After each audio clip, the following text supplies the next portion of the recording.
My experience was a lot easier than most. Due to a whole variety of factors, I could just kind of, go under the radar, and people were very helpful towards me. I didn't experience a lot of discrimination. It was still very uncomfortable, but I am very aware that I was luckier than most in terms of navigating those structures. The main issue was there just didn't seem to be any recognition of my identity. They weren't. I spoke to quite a few people asking, can I get my name changed, gender changed, on the system, because it was quite uncomfortable being constantly outed to other students and to staff. Even things like the computers. You sign into a computer, it'll have your name and title. So I couldn't really hide that from my peers, and I just didn't want to go through that every time I had to do a computer practical. There were a lot of people who were very helpful. They really wanted to help me. I could see that they were, but they were stuck in the protocols that were currently in place. So there just wasn't anything official that an individual could do to change your name, gender marker, title, stuff like that. Yeah, the bathroom issue was a bit uncomfortable because, first of all, I couldn't really access a lot of water outside of the bathroom. The water towers tended to not work. And I noticed that for quite a while I was purposefully dehydrating myself because I didn't want to use any of the bathrooms, and I couldn't really, apart from bringing a lot of water, I didn't really have a lot of access to water on campus. And that was uncomfortable, especially over the long days. But I tried to use the disabled bathrooms, stuff like that, but those were not very available quite often. There aren't a lot of them, and some of them were also gendered. So there's just loads of places on campus where I didn't have a non-gendered option.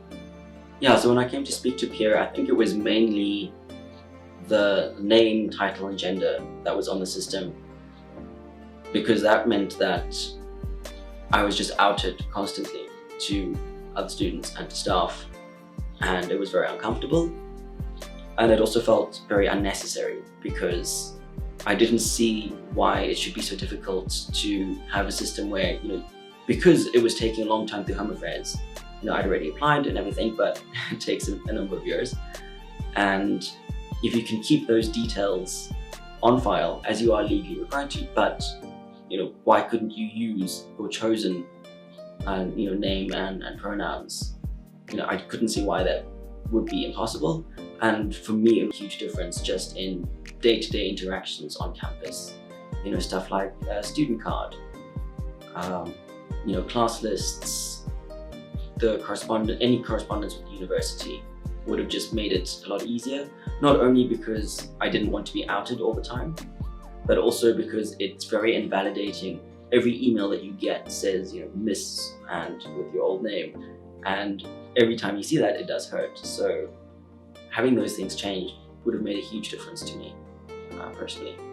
Well, I think it's still a difficult point in time for trans and gender diverse people in any area of society, but particularly in the university society, which is often a microcosm of what society is really like.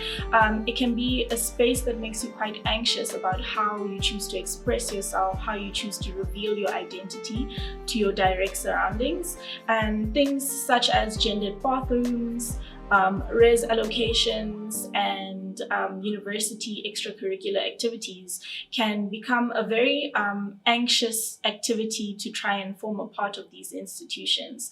So often trans and gender diverse people might withdraw from that university culture, withdraw from that physical space in order to kind of move through the system in a way that best ensures that their identity is not scrutinized more than it needs to be as they try and pass through the system and get to the finish line and get their degrees. Gender roles tend to be so strictly enforced in general that you can't really escape it anywhere. And UP was no different, but I don't think it was really much worse than anywhere else. But I also didn't participate in things that did require, more gender roles. more strict gender role presentation. So I did remove myself from those kind of situations. But in general, just going around daily life on campus, there wasn't too much to be bothered by, in my experience at least. But the general enforcement of gender roles is very strict. And for someone who's presenting differently, you can get a few funny looks on campus, stuff like that. But otherwise, I didn't really experience anything negative myself. I think there are definitely some challenges that will still continue to be raised, particularly in the race space. I think there is a tradition which kind of creates this expectation of what masculinity is like within the res environment and what femininity is like within the res environment. And because of these traditions that are still ongoing, we see often that people who are placed in residences will have to be a part of activities that sometimes enforce gender roles and gender narratives. And some questions can rise up about what is the reasoning behind continuing with some of these practices and activities, as well as dividing people across gendered lines. So expecting men to be masculine and to go outside girls' races for certain activities, and for girls to follow suit and retaliate. What is the reasoning behind some of these activities? And I think, why is gender the focus in often how we socially organize that space? I think that is one of the things that we should be looking at and discussing going forward. How do we come to a point where we have a more inclusive race culture that looks at people across different spectrums of gender identity and gender expression? And how can we develop cultures and activities that reflect this inclusive environment? The trans protocol is a very important introduction to the university's discourse on gender narratives and how we organize our space according to who we see in our space. And it's a great way to bring exposure to trans and gender diverse people who are already on campus and don't have mechanisms to kind of access that recognition for the specific set of rights that they would need to access within the space. It starts a conversation about what the future of UP will look like, not just for staff and students, but for anyone who interacts with the space. I think it's important because it brings awareness to the reality that there are trans and gender diverse people in society, and any educational or academic discourse that we have needs to center experiences of trans and gender diverse people alongside the everyday heterosexual cisgendered person that we normally see visible in spaces such as this. The trans protocol is something that the unit is very proud to be a part of, because I think it symbolizes a transformation in our university society.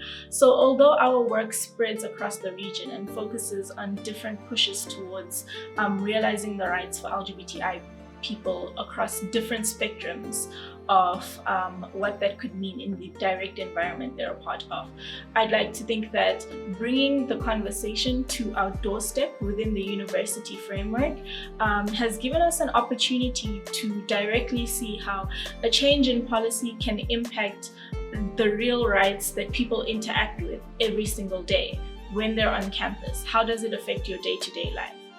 The original inspiration for the trans protocol was when Ivor came to the centre to start asking me about what the university can do to help him manage and navigate his time at UP as a trans person. But in fact, if I'm truthful, I think I had a more personal connection to the idea of a protocol or a way of thinking about UP life that was more inclusive. And that's because I think I've grappled with my own gender presentation and identity most of my life. So although I identify as mostly cisgender, as a gay man who has been misgendered in his life in significant times and periods, I'm very acutely aware of what it's like when society looks at you as a person and has question marks about where you fit in terms of your presentation as a man or as a woman.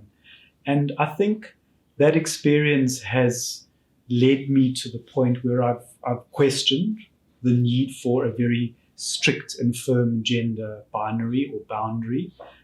It's led me to question why we police the borders and limits of gender presentations.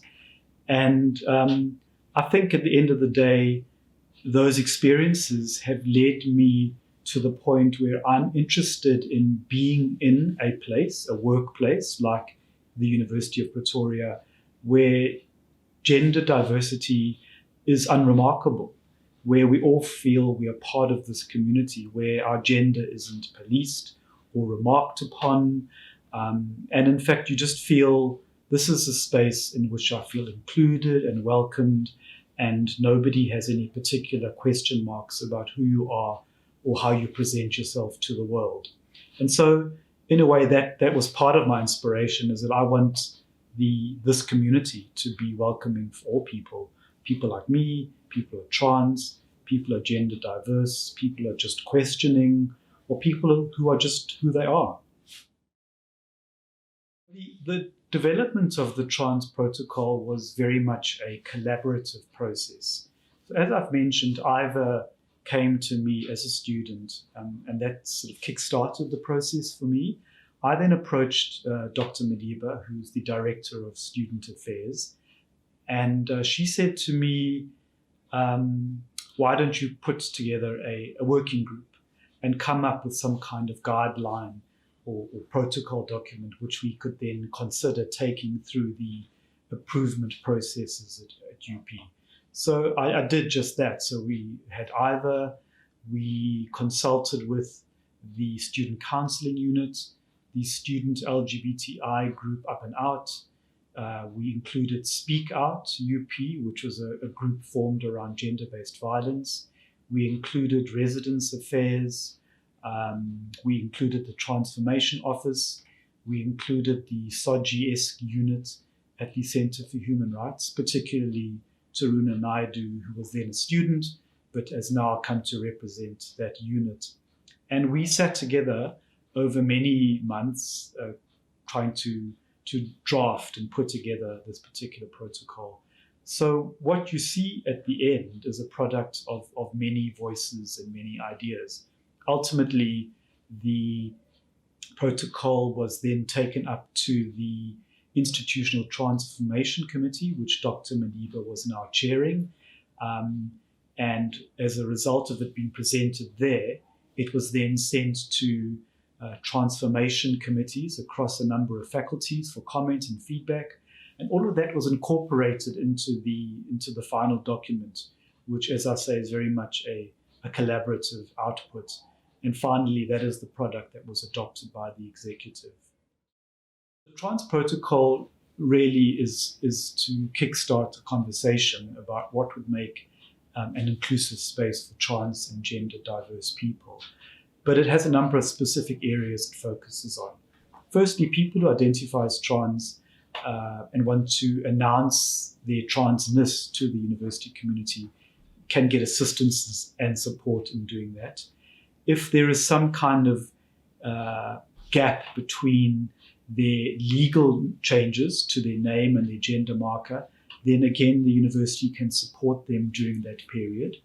For students, they can now identify on a number of online platforms with their name, their pronouns, their gender title, in whatever way that they wish, and that is now permitted in terms of the trans protocol. The protocol makes space for anti-discrimination, anti-stigma work to happen. It explores the question of gender-neutral bathrooms. While it does not make all bathrooms gender-neutral, it does state that in a progressive way, the university will try to make more gender-neutral bathrooms accessible across a number of spaces. And then on the question of residence accommodation, the protocol at this stage doesn't outline a specific strategy for trans or gender diverse students who find themselves in a residence where, for example, their gender identity is at odds with the particular gendered space that they find themselves in. that at the very least what the protocol does is it enables anti-discrimination, anti-stigma work and starts the conversation for how, going forward, the university could consider spaces which are accommodating and welcome for people who identify as trans or who are in some way on a gender spectrum. And ultimately, what we would also like the trans protocol to do is to keep a conversation going about the gendered nature of all spaces and how questions of gender and gender diversity can be incorporated into the everydayness of, let's say, a department's life, how people talk to and address each other, how the needs and ideas and perspectives of trans and gender diverse people are accommodated and included, how we might think about gender and gender diversity in relation to the pedagogical space, or how we might think about gender and gender diversity in relation to our research endeavors. So I think really, if you look at all of those in their totality, what we're hoping is that the protocol really sets in motion a set of processes and conversations and interventions which ultimately free all of us to be just who we are in the university space.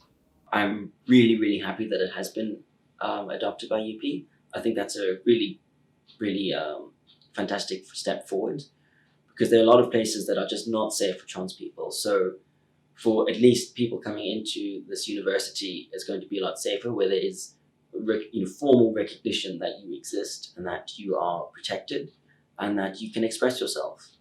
I think that is amazing. And I'm sure that over time there will be additions to the protocol, things will change, but having this first step is very exciting. And I'm sure that it will help a lot of students,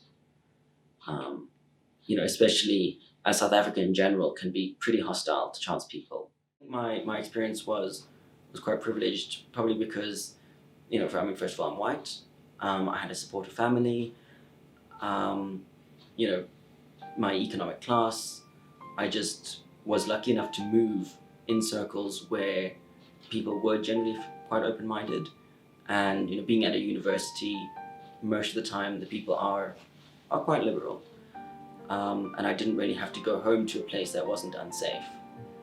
Also, just the fact that I'm a trans man, presenting, as someone who at the time looked female, but was dressing in a masculine way, nobody really bothered me too much about that. So I didn't really experience discrimination based on that, which unfortunately a lot of trans people do. At least having this university as a place where trans people can feel safer, I'm really glad about that. What I would like to see is the university and all of its members engaging with the protocol and seeing how they can accommodate its requirements in their functioning as departments or centres or work units or workspaces. They're quite specific things that the protocol makes allowance for, but I also think I would like the university and its community to engage seriously with the ideas. Sometimes trans and gender diverse people and issues are presented in language which is sensational or sensationalizing, or you might find in the media space trans stories are used as clickbait to draw people because the particular headlines are salacious in some way.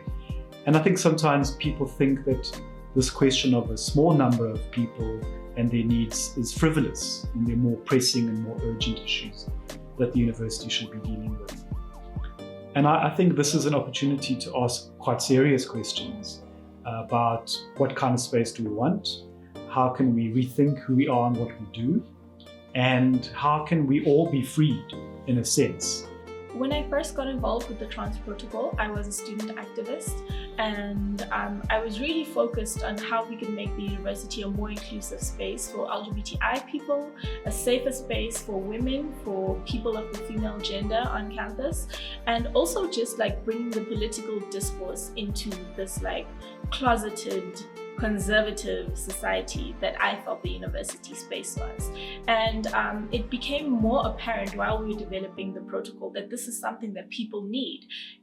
I think a lot of trans and gender diverse students at that time were kind of used to flying under the radar, or just being more closed off to the way that they express themselves with their personal sense of style and fashion and how they style their hair, just because they know that this is a conservative environment. And during the development of the protocol, I had a close friend of mine start to experiment more with her dressing. And over time, she actually came out to our group of friends and told us that she is trans, she is a trans person, she is ready to be addressed by the correct pronouns, and she would like our support as she kind of navigates figuring out how she fits into society as a trans woman, having been socialized to think that she was something else for her whole life. So that experience kind of made the process more personal to me, because knowing that this is my friend and knowing more about some of the specific challenges she's experienced kind of was motivation as to why we didn't let this thing go, and why we had to keep talking about it, keep talking about the needs of trans and gender diverse students, in order to ensure we get to a point in time where it's not a question when you're applying for university, is this a space where I can finally start to explore my identity or not, or is this a space I can safely come out in or not? And I hope that we're taking steps towards that, and that people start, when they're applying for university, thinking about, oh, I would want to go to UP because I think it's more of an inclusive space for people who are trans, gender non-conforming, non-binary, whatever it may be that your identity is. We'd like to see that this eventually becomes a more inclusive space that becomes the option for everyone.